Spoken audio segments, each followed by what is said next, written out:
That was the moment a newly renovated hotel exploded, shaking downtown Fort Worth. This took place at the Sandman Signature Hotel on Houston Street. It's just a short walk from Sundance Square. Search and rescue crews were on the scene overnight, making sure no one is still trapped in that area. Now, we do know that 21 people were injured, but thankfully, and perhaps amazingly, everybody survived this blast. Fort Worth Fire says it appears to be a gas explosion. That investigation, though, is just beginning. Chris Ottegi is live outside the hotel this morning. Chris, this blast really rattled everyone within blocks of it. Yeah, Kara, and we were able to talk to some people who were on the ground here when the explosion happened, and they tried to describe for us what an explosion that can cause that kind of damage right there, what it felt and sounded like.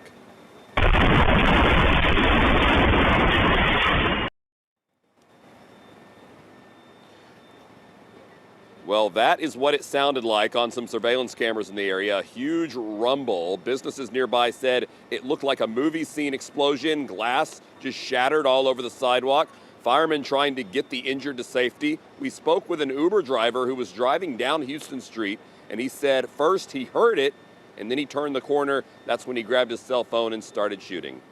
I knew it was an explosion because it was so loud. That's when I saw the firemen rescuing somebody out of the second floor. And we talked to another business owner whose business is just across the street. They have a Segway tour business. He showed us the inside and a lot of damage to his business as well. Fortunately, though, for him and his customers, they were not open yesterday because of the rain. Mark and Kara, back to you. Boy, thank you for the update, Chris. There's certainly a lot of questions still about this explosion. Want to bring in an expert on fires and explosions like these to help us understand just how things may have happened. Yes, we're joined right now by Richard Meyer. Thank you for waking up with us early, Richard. We do appreciate it. Let's kick off this morning and talk about how explosions like this even happen. Good morning. First, I'd like to give my best wishes to those who were injured in the incident and hope for a speedy recovery. As far as how explosions like this can occur, typically, if this is in fact a gas leak, what we're looking for is the source of the gas. We're talking about, in this case, it's a very large volume of gas because of the amount of damage that was done. My understanding is that there was a restaurant in the basement of the structure.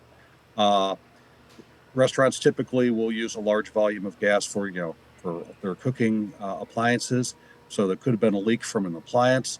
It's an old building with old piping. It could have been a leak from the piping within the building, or it could have been a leak actually from outside the building. I've had several cases where there have been leaks in the gas mains that have leaked into a structure and then became ignited and caused the explosion.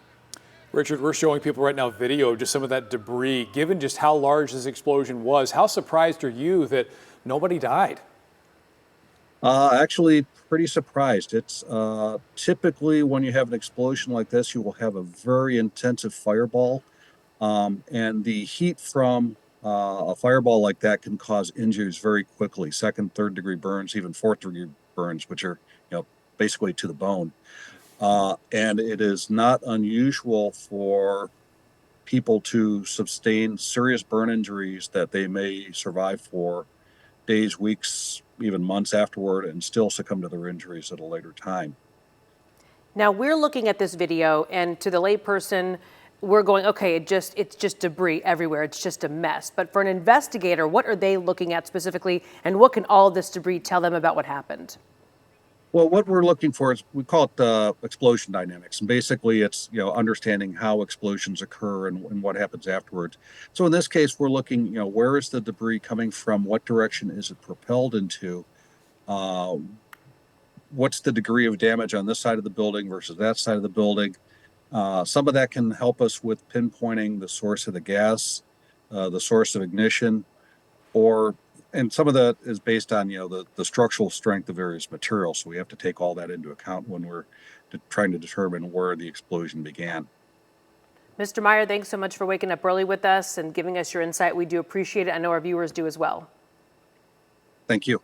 Okay, we do expect an update from Fort Worth Fire today. We're going to bring you those updates on air as soon as we get them, as well as online and through our WFAA app.